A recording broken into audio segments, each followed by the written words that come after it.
Zaman keçdi dözdüm bir təhər səbr elədim, həyatıma davam elədim.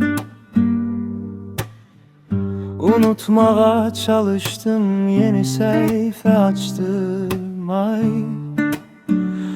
insafsız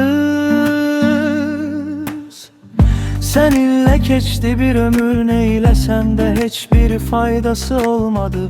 Nə qədər ki dözməliydim ağrıya, əzaba.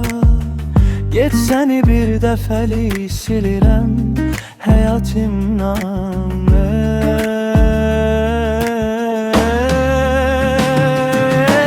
Gel, dayanmadan durmadan gel. Peşmanam senle olan xatirələrdən. Ben ömrümü yaşayacağım.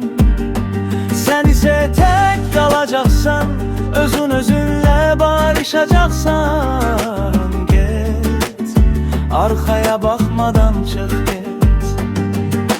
Git, dayanmadan durmadan git. Peşmanam senle olan xatirələrdən. Ben ömrümü yaşayacağım. Sen ise tek kalacaksan, özün özünle barışacaksan. Git, arkaya bakmadan çık git.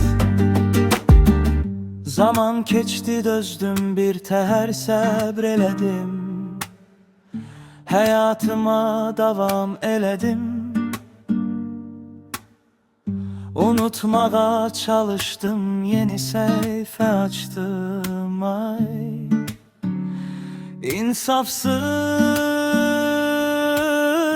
seninle keçdi bir ömür, neyləsəm də heç bir faydası olmadı.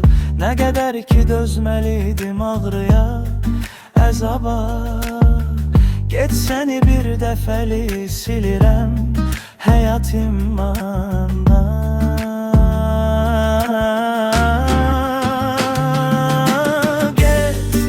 Dayanmadan durmadan gel. Peşmanam senle olan xatirələrdən. Ben ömrümü yaşayacağım. Sen ise tek kalacaksan, özün özünle barışacaksan. Git, arkaya bak.